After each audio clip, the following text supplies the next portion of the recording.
Hey guys, I'm Jax, and this is my spoiler review for Season 2, Episode 1 of Severance. Wow, that is definitely one opening sentence to a review I never really thought I would actually say, because it's been a while. It's in fact been 3 whole years. Severance is back, finally, after so long, so much anticipation, after it was kind of this little show, like this little unknown thing that we're all watching for a bit, and then it suddenly exploded and blew up, and everyone got super keen for it, and then there was about 2 years where everyone was like, when's season 2 coming out, sorry? And then there was like another year where it was like, oh, I don't think this show is ever coming out, and then suddenly they're like, it's coming out in a month or whatever, and I was like, oh, cool. Not as excited anymore since I've had 4 children since that time. In fact, one of my children now has children. It's been a long time, Ben Stiller and co. But hey, I get it. Strikes. Other strikes. I don't know. You're tired and you want to go to sleep. I get it. Stuff takes time. So, does Season 2 live up to the expectations? Well, since it's been so long, I actually don't have that many expectations anymore. So yeah, I thought it was pretty good. I do have one major issue. One issue that in a lot of ways stops me from truly enjoying this show. And it happens very early. And it's one of my big pet peeves of a show. I just hate it. And to do it at the first episode, I'm like, well, maybe just the first episode, they're not going to like give it to us. And then for the rest of the season, they will. And that is that this season starts with a cold open, as all good TV series do. And this one even has the absolute balls, one might say audacity, to end the cold open of the first episode of the season, which, let me remind you, I don't need to, but let me, it took 3 years to come out between seasons. They then have a character go, been a while. Wow. A meta dialogue line straight to me, the viewer, as I go, ha! I get it, because it's been ages. That's fun, that's meta, that's a little wink and a nod. You're being self-referential, but also it relates to whatever was happening in the scene. I love it.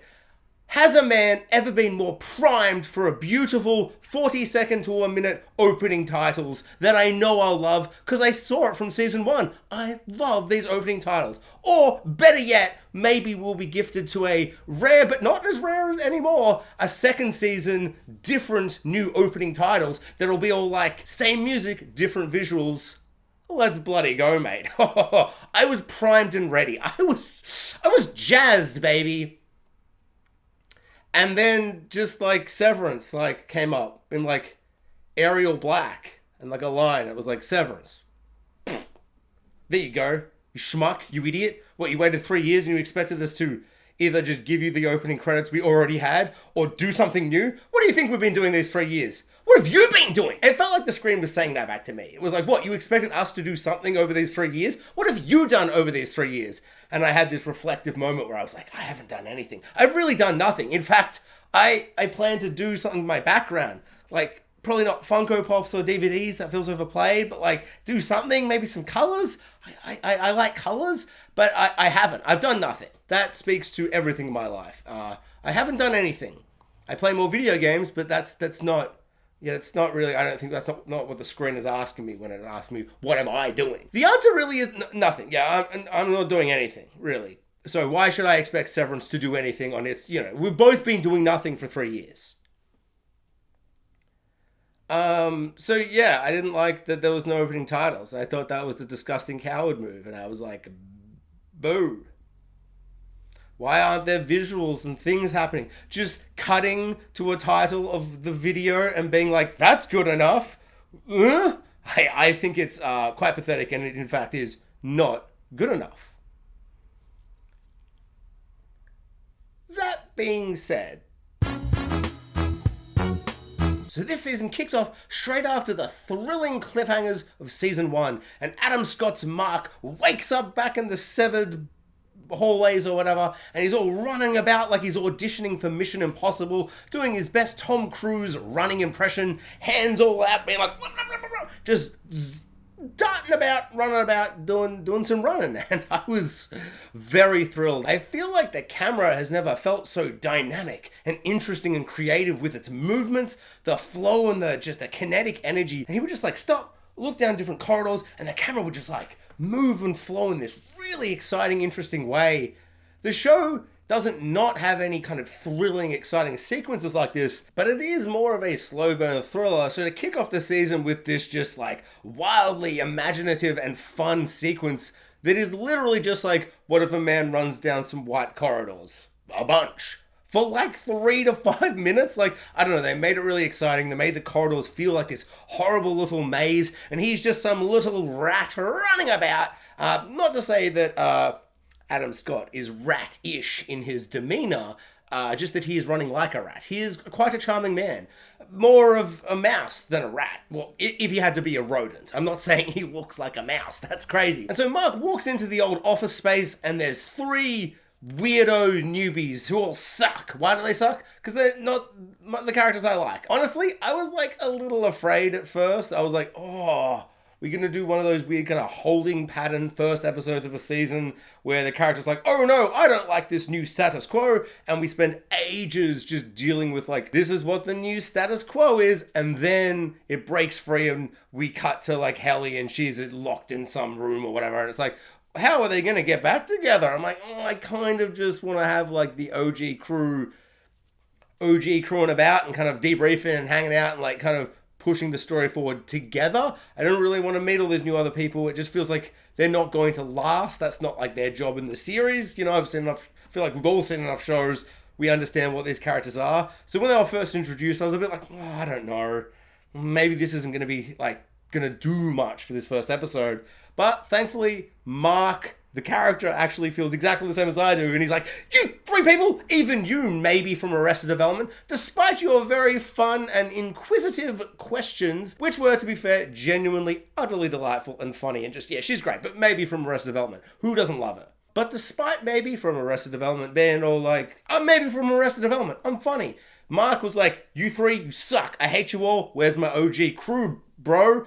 And that guy, you know, the guy who had the balloons, he's like, haha, I'm back. And he just, it just makes my skin crawl. Just that, we've all met that guy at work who's just like, really like nice, but it's not real nice. And like, if you're having a conversation where you're kind of shit talking about work stuff and he walks in, you're just like, so how's that weather, Jerry? You know, like it's, you don't want to confide with him. Like, you know, his niceness is fakeness. He does it so well, but I loathe him. So he rocks up with the balloons and he was all like, Mark, here's your new guys. And Mark's like, quite frankly, pardon my French, fuck these guys, where are my bros? Which I respect. I respect that Mark loves his family. It's nice. So then Mark decides to do some treachery, some betrayal and treachery, which is utterly delightful. And he decides to frame, what's that guy's name? The old guy.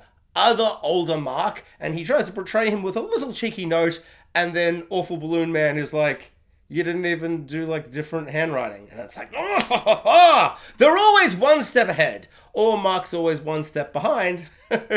Who's to say? So then Marky Mark is like, you know what? My first audition for Mission Impossible was good. Was it great? You know?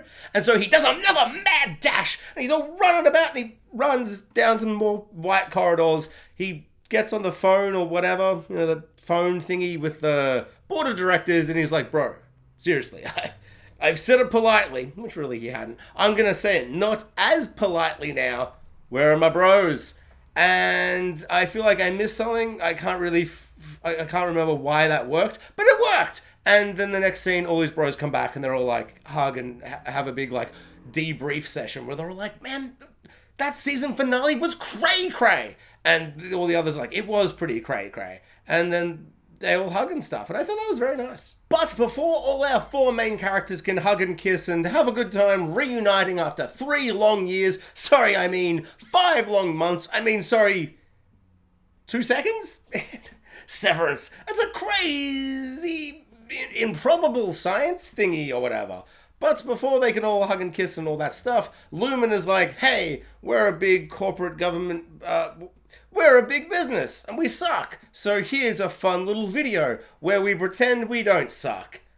And if anyone like me, not the job I have right now, no, definitely not them, a different job I had before, it reminded me horribly of that job that I had before, where sometimes they'll be like, watch this video, and it's like, oh, the video where you pretend to care, and they're like, you mean we care? I'm like, sure, okay, let's all just nod and, yeah, okay, yeah, that video. And then you watch the video and it's just so soulless and fake and ugly. Just to be clear, the job I had before the job I had now. Just to be clear. So yeah, despite the fact that it is very funny and delightful and it's claymation or stop motion-y, puppety kind of, yeah, like claymation-y stop motion thingy, utterly delightful, looks beautiful. Honestly, looks so beautiful. Also, was that Keanu Reeves doing the voice of the building? Like, was that just me? Was that him? I forgot to Google it. But now I'm recording and like, there's just no way for me to check. Answer in the comments. Was it Keanu Reeves? Or was it another man who sounds exactly the same as Keanu Reeves? So yeah, despite the fact that it is utterly delightful in how it is presented with the claymation or whatever it is, the actual subject matter made me sick to my stomach. Truly disgusting, gross stuff. It feels so true and real to life by being so fake. Just really awful stuff. It is just such a classic business, government, corporate, just big business kind of thing to have like literally this revolt, this worker uprising, and then to be like, actually, you workers, you like, we're with you, bro. We're cool. We're with you, bro. Like, we agree. Like, you're uprising for a reason. Social justice. We agree. And it's like, no, you fucking don't. No, you don't. And then the video is just them being like, we heard that you said that you are slaves. We got you a vending machine that has candy in it. This is awesome. We're all on the same level now. You want to not be slaves and want to be literally freed from slavery, but there's a vending machine. I feel like we've found common ground. Yeah, maybe genuinely furious. I was so mad. I was like, they're never getting out of this Severance building. And not just because I think this show's going to go for like 3 or 4 years and then probably get cancelled before they actually get out properly. I just feel like that horrible sense of like, just... like they're never getting out. Also, how can they get out? Like, they're not the same people. Which is also like the next interesting thing I want to talk about with Haley, but it's just like, they're not the same people. So like they get out and like it's a different mind coming into their body because they've split their minds into 2 different personalities, which I think is going to cause some really interesting stuff later because it's like they want to leave. You know, like Irving admits to them all. He's like, I'm super sad. We're not really, that's not our world up there. Because it's not. Christopher Walken had a family. He's married and all that stuff. And Irving realized that and he's like, well, it's just kind of me down here and that's like not me up there. And he even tries to commit suicide in this episode, which was so bleak and dark, but so well performed from him and Dylan. Just like really heartbreaking. And I think that emotional moment between those two was the moment I went, even if we don't get the answers to the mysteries and, you know, it kind of like... you know, stumbles about for a bit and kind of doesn't give us what we want on that kind of side of things, the emotional side, character-wise, still really, really works. And I love these characters. I love these performers. Amazing acting, amazing writing. So yeah, I'm going to be along for the ride for as long as they're interesting, I suppose. Sad scene, him trying to kill himself by leaving. Yeah, really just like upsetting. It's kind of like, whoa. Starting off very bleak. So the 4 main characters all have a cheeky little debrief after the video, and honestly it was just like, just a wave of relief where I was just like, okay. I genuinely was so afraid that none of them were going to talk about like what happened when they were their outies, or their innies were in their outies' bodies, or however we want to say it. Because there's like that line earlier where it's like, what if they're listening? We can't say anything. And I'm like, oh, like...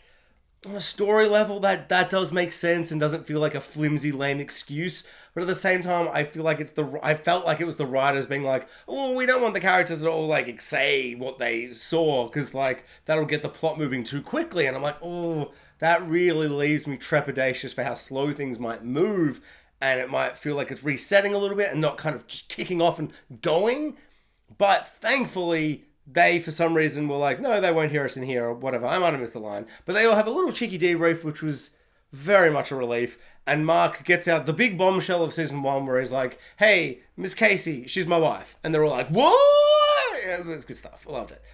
Just good that everybody knows what is up. But even more exciting than that is it makes sense for Mark to tell them all. It also totally makes sense for Helly to not tell them what she realized, which is her Audi fucking sucks. Her Audi is essentially evil. Her Audi is a slave master while she's a slave. And so she's like, I don't want them to know that she's like essentially second in command or like the daughter of this CEO or whatever it was. She's one of the Egans. She fucking sucks. She's one of the worst people in the world. She enslaves people with their brains or whatever. I mean, probably not one of the worst people in the world. I'm slightly over-exaggerating, but she's not very nice. And I like that she was like, I don't know if I want to tell them all that because that is in a lot of ways me. But is it her? And there's that really great line where Mark's like, well, she is my wife when he's talking about Miss Casey. And she's like, well, kind of, not really. And he's like, well, we are the same person, kind of. And she's like, no, we are not. Ugh. That's some juicy character conflict that is going to be hopefully mined to all it's worth for this season. Helly knowing that her Audi is a monster and that she isn't a monster.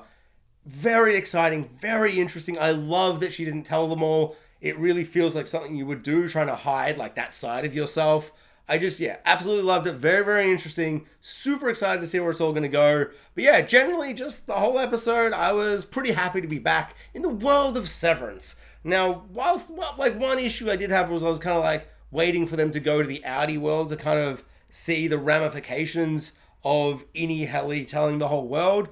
And we kind of got it where they're like, you're heroes, something, something or other.